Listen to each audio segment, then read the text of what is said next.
Everyone. My name is Dominique Haynes, and today I'll be doing discussion three that was focusing on the social and cultural benefits of technology and how its advancement came into be.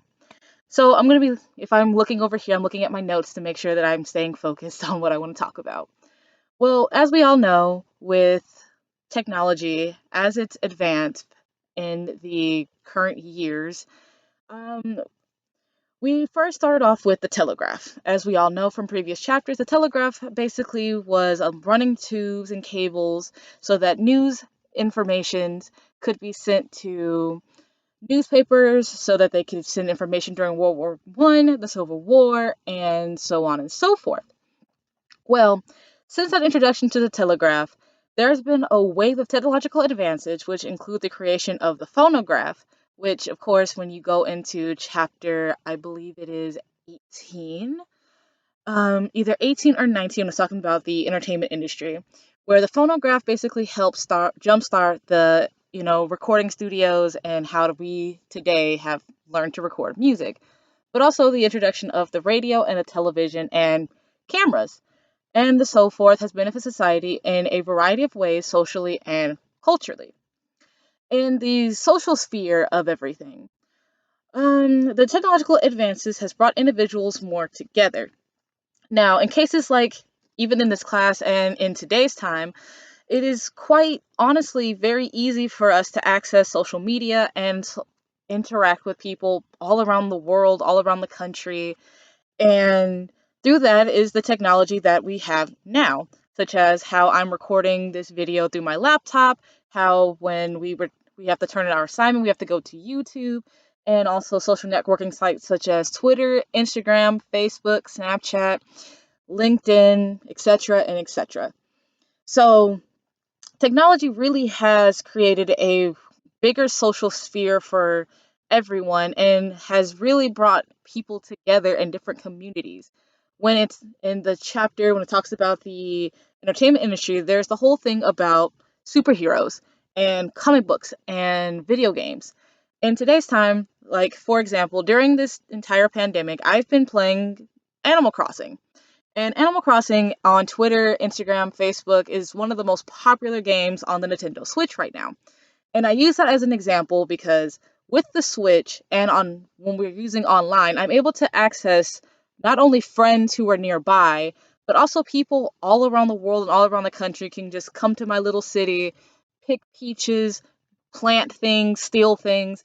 It doesn't matter. It's we're so connected through this technological advance that it's going to be very difficult for us to go back to how the modern days were where information wasn't so easily available to everyone around the world. Whatever happened in the United States of America could not go back into Europe for weeks or months at a time, while now, with the click of my app on my phone, I can just talk about any kind of issues anywhere around the world, and so on and so forth.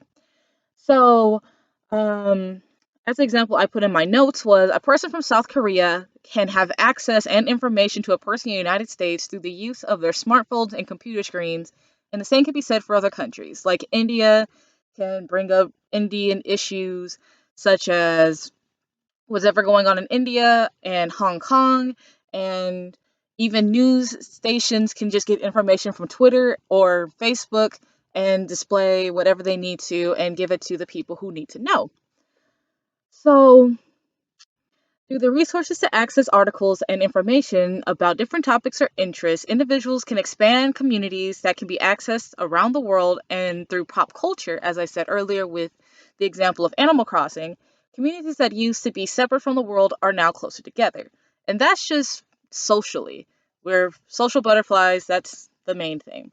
Now, when it comes down to the cultural impact, technology really has changed not only the roles in which women and men play in our society, but also the types of things that families do that used to didn't happen back in the day. Such as, for example, when we talk about the time before heavy technology, such as when all we had was newspapers.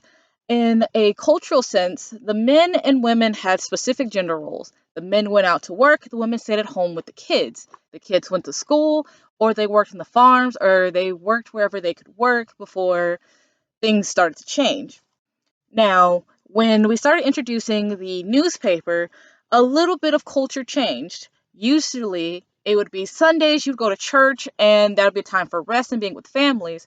But with the introduction of newspapers starting to deliver on Sundays, that was a big cultural shift. Now, individuals are expected to read the newspaper and display this information to their fellow workers, co-workers, friends, family, and the like. So that's one of the first big changes that we've had culturally from the introduction of newspapers or heavy newspapers. And then once we got done with that, that's just how culture was for a while. Everyone got the newspaper, everyone read it together, and so on and so forth. But then once we started getting introduced to the radio during the times of World War One and Two, once again, things started to change. Now that there's the introduction of the radio and a little bit of movies, now families are becoming more prone to sitting in front of the radio trying to figure out what's going on in the war, what's happening overseas, who's winning, who's losing, what's going on. So, of course, that started to change how we culturally hang out with each other. But then also in World War II, that same introduction started becoming where women were starting to get a little bit more out of the house and working instead of staying at home with the kids. And the next biggest shift that we had is the introduction of the television. Now, with the television, there was already people very apprehensive to the television, as radio was the main prominent person, the main prominent thing you listened to. Even after the war ended, you still listened to the radio. You had radio personalities telling you different stories. The kids were listening to it when they went to bed. Families just sat around with the radio. And now, like I said, with the television, things started to shift. Cable is now becoming the main prominent place for families to sit together. They are now coming home from work or school and sitting in front of the TV, watching it together, laughing and having a great time.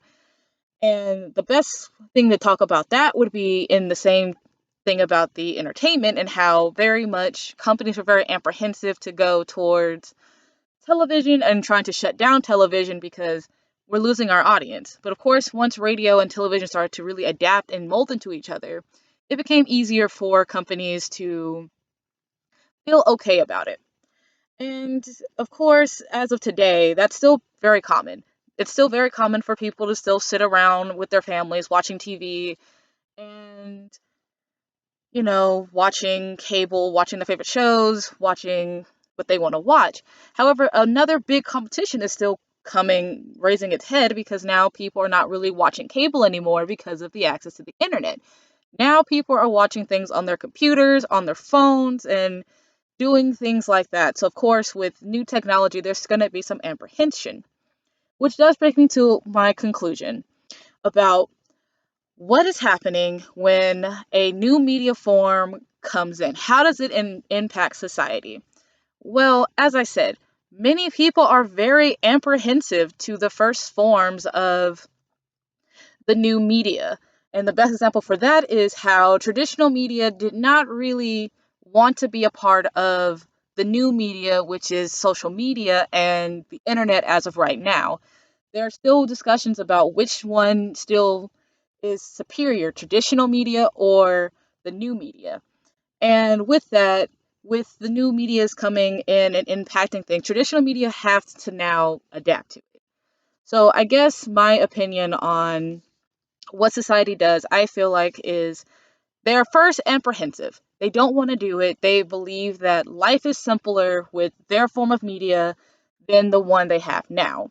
But of course, as the times and everything starts to advance, they're going to start shifting from their old traditional media into the new media, which could either A, bring up positive changes to society or bring up negatives depending on how you see the world.